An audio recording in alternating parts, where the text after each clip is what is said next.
মধ্যে মুসলমানদের মধ্যে এমন কিছু মুসলমান আছে 17 শ্রেণীর মুসলমান নামাজ পড়েও জাহান্নামে যাবে।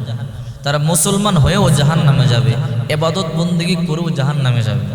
আপনি শুনলে আশ্চর্য হবেন যে মুসলমান হওয়ার পরেও মুসলমানদের মধ্যে 17 শ্রেণীর মুসলমান আছে যারা ইবাদত বন্দেগী করেও জাহান্নামে যাবে। এই জন্য বিশ্বনবী মুহাম্মদ সাল্লাল্লাহু আলাইহি ওয়াসাল্লাম বলেন, আখলিস দীনাকা ইয়াকফিকাল আমালুল কলিল, তোমার ঈমানকে খাঁটি করো, ঈমানকে পরিশুদ্ধ করো, অল্প আমলেই নাজাতের জন্য যথেষ্ট হয়ে যাবে। আপনাকে আল্লাহ তাআলা 1000 বছর হায়াত দিয়েছে, মৃত্যুর পর আল্লাহ তাআলা বলল তোমার উপর আমি সন্তুষ্ট নই, আপনি জাহান্নামে যাবেন, অবশ্যই আপনি জাহান্নামে যাবেন। আল্লাহ যদি বলে যাও জাহান্নামে যাও, তাহলে আপনার পুরা কপাল, আপনার দুনিয়া দিয়ে কোনো ফায়দা হলো না, লাভ হলো না। আর যদি আল্লাহ তাআলা দুনিয়াতে আপনাকে 1000 বছর সময় দেয়, আপনি কষ্টে চলেন, আপনি ভিক্ষা করে যদি জীবন যাপন চালান, মৃত্যুর পরে আল্লাহ তাআলা যদি বলে রে আমার বান্দা বান্দি তোমার উপর আমি সন্তুষ্ট, তাহলে আপনার কপাল ভালো, আপনার ভাগ্য খুলে যাবে। আপনার মতো ভাগ্যবান আর কেউ নাই। দুনিয়াতে 1000 বছর হায়াত পাইছে, আপনি বাদশাহ ছিলেন, টাকার অভাব নাই, পয়সার অভাব নাই, সুখ শান্তির অভাব নাই। মৃত্যুর পরে আল্লাহ বলো তোর উপর অসন্তুষ্ট, আপনার মতো ভরা কপাল আর কেউ নাই। এই জন্য বলছিলাম 17 শ্রেণীর মানুষ মুসলমান হয়েও জাহান্নামে যাবে, ইবাদত বন্দেগী করেও জাহান্নামে যাবে। এর মধ্যে 1 নাম্বার হলো যারা হারাম খায়। লা ইয়াদখুলুল জান্নাতা জাসাদুন গুদিয়া বিল হারাম, হারাম দেহ জান্নাতে কোনোদিন যাবে না। আপনি লক্ষ লক্ষ টাকার মালিক হতে পারেন, কোটিপতি হতে পারেন, আপনি হারাম খান, সুদের কারবার করেন, ঘুষের কারবার করেন, আপনি জাহান্নামী। আপনার নামাজ কবুল হবে না, রোজা কবুল হবে না, আপনার দোয়া কবুল হবে না, আপনার সব ইবাদত বরবাদ হয়ে যাবে। এই জন্য 1 নাম্বার হলো যারা সুদের কারবার করে, অর্থাৎ হারাম কাজ করে। লা ইয়াদখুলুল জান্নাতা জাসাদুন গুদিয়া বিল হারাম, হারাম দেহ, হারাম রক্ত কোনদিন আল্লাহর তৈরি জান্নাতে যাবে না। এই হলো 1 নাম্বার। 2 নাম্বার আত্মীয়তার সম্পর্ক ছিন্নকারী। বিশ্বনবী মুহাম্মদ সাল্লাল্লাহু আলাইহি ওয়াসাল্লাম বলে দিয়েছেন, লা ইয়াদখুলুল জান্নাতা কাতিউন, আত্মীয়তার সম্পর্ক ছিন্নকারী কোনোদিন জান্নাতে যাবে না। আত্মীয়তার সম্পর্ক ছিন্নকারী কোনোদিন জান্নাতে যাবে না। এই জন্য সাবধান।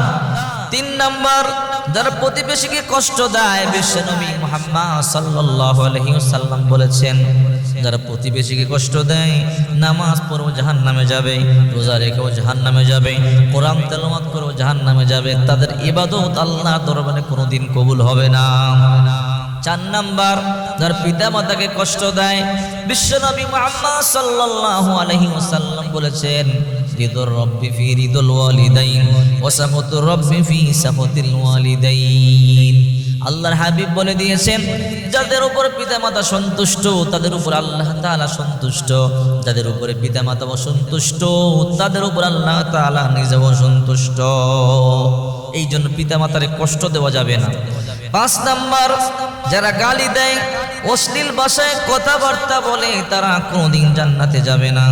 এই জন্য বিশ্বনবী মুহাম্মদ সাল্লাল্লাহু আলাইহি ওয়াসাল্লাম বলে, সাবধান, আমি জাহান্নামে কিছু মানুষকে দেখেছি জিহ্বার মধ্যে বড়শি লাগায় ঝুলাইয়া রাখছে। আমি জিজ্ঞাসা করলাম জিব্রাইল কারণটা কি? এরা জিহ্বা দিয়ে মানুষকে কষ্ট দিত। কিছু নারীদের জিহ্বার মধ্যে বড়শি লাগানো, জিহ্বা দিয়ে স্বামীরে কষ্ট দিত। সাবধান, যারা অশ্লীল ভাষায় গালিগালাজ করে, জিহ্বার মাধ্যমে মানুষকে কষ্ট দেয়, তারা যত ইবাদত বন্দেগী করে না কেন, তাদের ইবাদত বন্দেগী আল্লাহর দরবারে কোনোদিন কবুল হবে না। 6 নাম্বার যারা তাদের অধীনস্থদের সাথে খারাপ ব্যবহার করে, ড্রাইভারকে গালি দেয়, ধমক দেয়, দারোয়ানকে ধমক দেয়, কাজের বুয়াকে ধমক দেয়, গালি দেয়, এদেরকে প্রেসার দেয়, এদেরকে কষ্ট দেওয়া যাবে না। এই জন্য বিশ্বনবী মুহাম্মদ সাল্লাল্লাহু আলাইহি ওয়াসাল্লাম যখন ইন্তেকাল করবেন, ইন্তেকালের সময় বারবার বলেছেন, আসসালাত আসসালাত ওমা মালাকাত আইমানুকুম, নামাজ আর তোমরা তোমাদের অধীনস্থ যারা আছে ভালো ব্যবহার করো। চিন্তা করে দেখেন, যারা অধীনস্থ যারা আছে, ড্রাইভার আছে, কষ্ট দেওয়া যাবে না, গেটের দারোয়ানকে কষ্ট দেওয়া যাবে না, আপনার বাড়ির মজদুরকে কষ্ট দেওয়া যাবে না, আপনার কাজের বুয়াকে কষ্ট দেওয়া যাবে না। যদি কষ্ট দেন তাহলে আপনার নামাজ ইবাদত বন্দেগী কোনো কাজে আসবে না। 7 নাম্বার, অন্যায়ভাবে আত্মসাৎ করে মানুষের সম্পদ। বিশ্বনবী মুহাম্মদ সাল্লাল্লাহু আলাইহি ওয়াসাল্লাম বলেছেন, যারা অন্যায়ভাবে অন্যের মাল সম্পদ আত্মসাৎ করে, ওহুম ইয়াহমিলুনা আওজারহুম আলা যুহুরিহিম আলা সাআ মা ইয়াজিরুন। এর ব্যাখ্যা এসেছে, যারা অন্যায়ভাবে মানুষের সম্পদ দখল করে আত্মসাৎ করে, কিয়ামতের ময়দানে 7 আসমান 7 জমিন তাদের পিঠের উপরে চাপায়া দেওয়া হবে।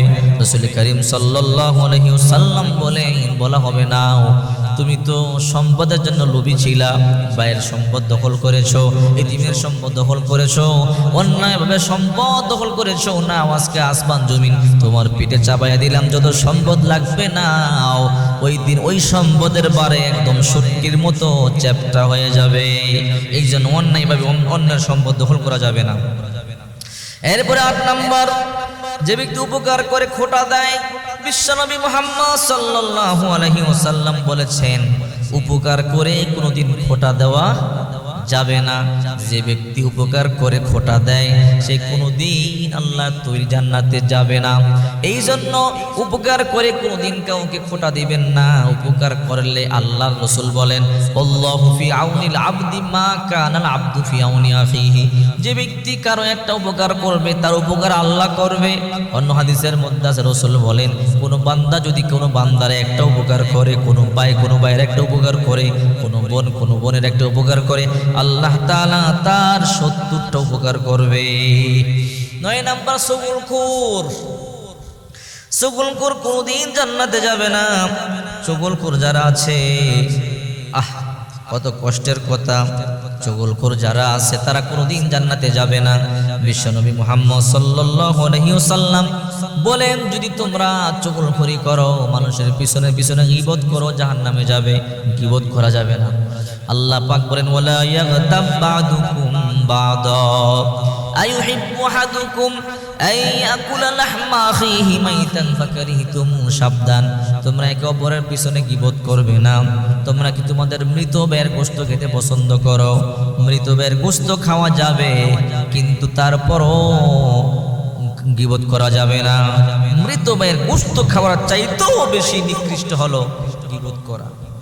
এরপরে 10 নাম্বার, অন্যের পিতাকে পিতা বলে পরিচয় দেয়, নিজের পিতা মাতাকে পরিচয় দেয় না। ওই কুলাঙ্গার সন্তান জাহান্নামে যাবে। সে যদিও মুসলমান হয়, সে জাহান্নামে যাবে। এমনও সন্তান আমাদের সমাজে আছে, শিক্ষিত হয়ে যাওয়ার পরে বাবা গরিব বলে বাবার পরিচয় দেয় না, বাবা কৃষক বলে বাবার পরিচয় দেয় না, মা গরিব বলে মায়ের পরিচয় দেয় না। অথচ আল্লাহর হাবিব বিশ্বনবী মুহাম্মদ সাল্লাল্লাহু আলাইহি ওয়াসাল্লাম বলেছেন, সাবধান, এই কাজ তোমরা কখনো করবে না। যদি তোমরা এই কাজ করো তাহলে আল্লাহর তৈরি জাহান্নামে তোমরা যাবে। 11 নাম্বার, অহংকার করা। অহংকার যারা করে তারা জাহান্নামে যাবে। আল্লাহর হাবিব বিশ্বনবী মুহাম্মদ সাল্লাল্লাহু আলাইহি ওয়াসাল্লাম বলেন, মান কানা ফি কলবিহি হাব্বাতু খরদাল মিনাল কিবির লা ইয়াদখুল জান্নাতা। যার অন্তরে যারা পরিমাণ অহংকার আছে সে জাহান্নামে যাবে। যারা পরিমাণ অহংকারে আমাদের সমাজে ভরা, আহারে অহংকারের জন্য ফেটে পড়ে। রাসূল করিম সাল্লাল্লাহু আলাইহি ওয়াসাল্লাম বলেন, যারা পরিমাণ অহংকার যার ভিতরে থাকবে সে জাহান্নামে যাবে। যারা কাকে বলা হয়? দেখবেন শীতের মৌসুমে গ্রামের বাড়িতে টিনের চালের ছিদ্র দিয়া ঘরের ভিতরে রোশনি ঢুকে, আলো রোশনি। এই রোশনির মধ্যে দেখবেন ছোট ছোট কি যেন উঠতে থাকে, ধরাও যায় না, ছোঁয়া যায় না, শুধু দেখা যায়। রাসূল করিম সাল্লাল্লাহু আলাইহি ওয়াসাল্লাম বলেন, এগুলোর সমপরিমাণ হলো জাররা।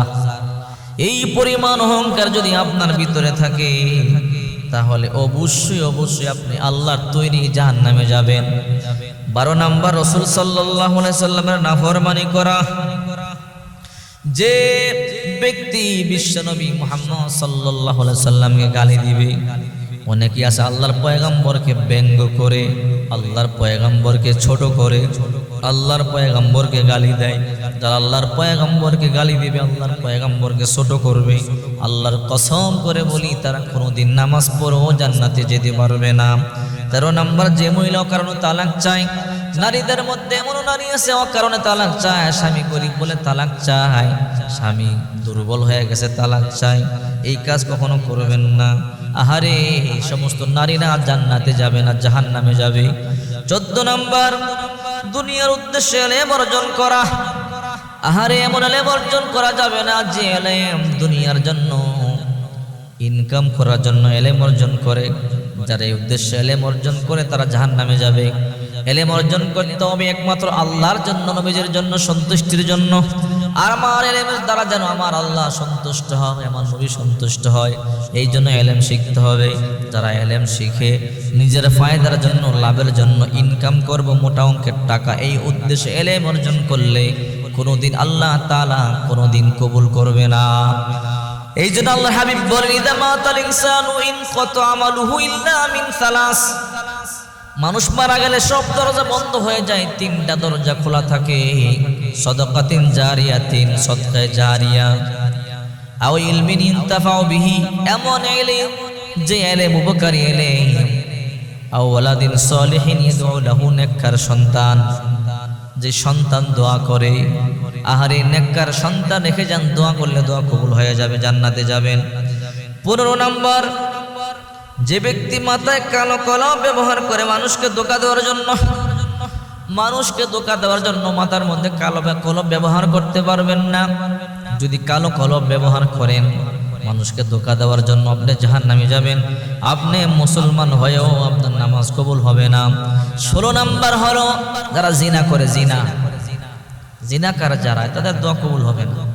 ওয়ালা তাকরাবুজ জিনা ইন্নাহু কানা ফাহিশাতাও ওয়া সাআ সাবিলা। আল্লাহ বলেন জিনা মারাত্মক খারাপ জিনিস, তার ধারে কাছেও যে অনেক মন্দ পথ। 17 নম্বর, যারা মদ পান করে, মদ পানকারী যারা দোয়া কবুল হয় না। মদ পান কোনোদিন করবেন না। মদ পান যারা করে, শরাব পান যারা করে, তাদের দোয়া কবুল হয় না। এই 17 শ্রেণীর মানুষ নামাজ পড়ো জাহান্নামে যাবে, রোজা রেখো জাহান্নামে যাবে, হজ করো জাহান্নামে যাবে, দান সদকা করো জাহান্নামে যাবে।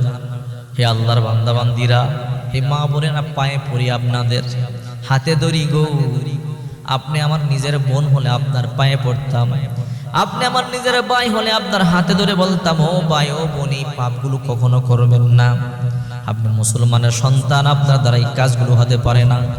যদি আপনি মুসলমানের সন্তান হওয়ার পরে পাপগুলো করেন, তাহলে মনে রাখবেন আপনার নামাজ, আপনার ইবাদতে কোনো কাজে আসবে না। আল্লাহর তৈরি জাহান্নাম আপনার জন্য রেডি আছে, রেডি। হাবিয়া জাহান্নাম রেডি, ওই হাবিয়া জাহান্নামে আপনাকে যেতে হবে।